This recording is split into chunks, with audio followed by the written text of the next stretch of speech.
Hey fellas, Frankie Day, back again on YouTube. This evening on YouTube I have another presentation of my builds of the past. The topic for today's adventure in YouTube land of builds of my past is the 1954 kit of Revell's FRANKLYN D Roosevelt Midway class aircraft carrier, hull number 42. Folks, I've had this model since 1954. I was 14 years old when I built this model. This model has a lot of significant value. This is the second model that the Revell Model Company has ever released. The first one was the U.S.S. Missouri, which is box scale. I think it's 1/585 scale. This is the same scale as that of the Missouri box scale, 1/585. This is the second release. The first one was Missouri, and the second one was the U.S.S. FRANKLYN D Roosevelt. And after that, the Fletcher class destroyer followed. The PT boat followed after that. And after that, the Helena cruiser followed after that. After the Helena cruiser followed after that, they came out with the Hawaiian Pilot and the U.S.S. Burley, which is C-3 Matson freighters. And they came out with the U.S.S. Norton Sound, and also the Currituck and the Pine Island, which are seaplane tenders. Those will be the next drills of the past coming up, fellas, so I'll keep you guys busy. Okay, going back to the kit, boys. Now, this was a straightforward kit. The kit cost $3 back then. It was the most expensive model on the market, and there wasn't too much plastic back in those days, in the early 1950s. Monogram has been in business since 1945, and the only kits that they produced at the time were what we call speedy built kits.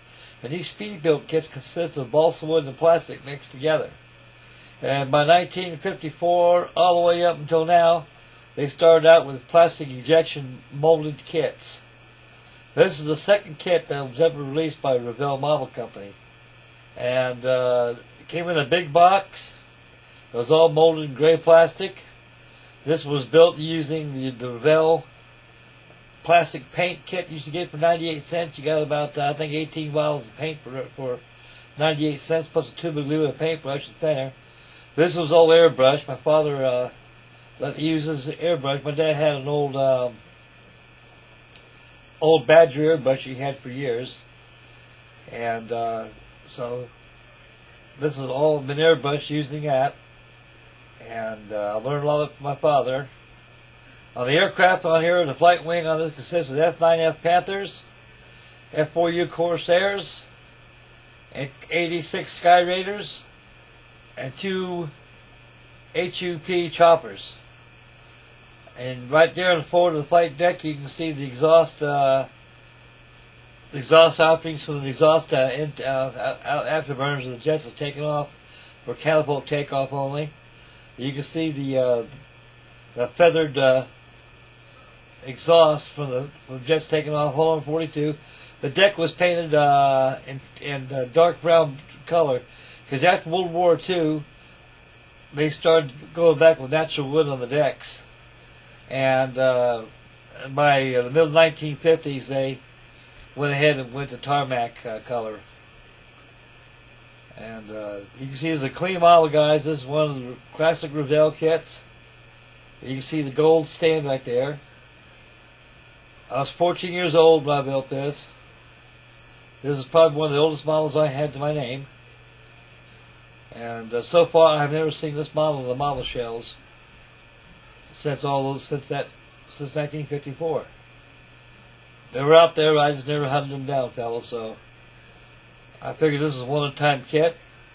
They released so many of these, and they stopped releasing them. They started bringing new kits came in. But like I say, it was a joy kit to build. It's not too hard. I had no problem building it. I forget the sum of parts to it, but I know there's a lot. And it goes together good. The hull itself is, I don't know, man, it's semi-waterline to me. The thing about it is they give you a waterline hull, 2 rudders in the end, no screws. So if you wanted to make a full hull model out of this, you could add some sheet plastic by using bread and butter construction to build up the hull. Had 4 screws. I think the best source to get one of these, folks, you got to try eBay out. eBay ain't nothing eBay does not have. I imagine this kit does probably come up once in a while on eBay. And we zoom again on the starboard side. You can see all the carty floats alongside the next to the island number 42 on there. And there's a few parts I haven't put on the kit, like it added, like the whipping antennas outside the flight deck, but I figured they'd pose some kind of a problem, like getting broke off all the time. So those airplanes that hold their own. I haven't lost on my air wing yet, so they're pretty much intact. This is an old model, came out of Ontario. And there's Lord George again with thumbs up and a good okay sign. And thank you, fellas. Well, zoom it back in again. Be sure, guys, stay tuned for my next video coming up. It'll be the update build report on my USS Washington, my first ballistic submarine model, by Windwall, which is now Revell. And I'll bring that up next.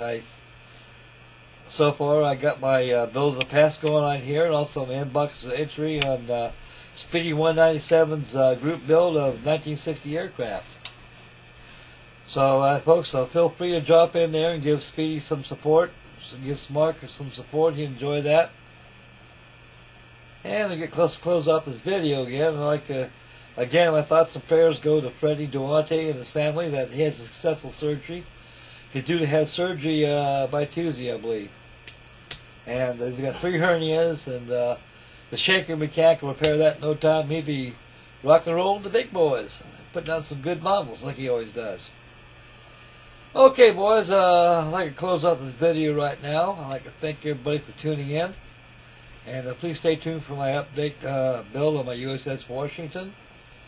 And may God bless. And thank you, guys. Hope you all had a very safe and wonderful Thanksgiving. Any drinking going on, stay home and do it. I highly advise that. You'll thank yourself in the morning with a hangover. So thanks, boys. And take care. We'll catch you next video.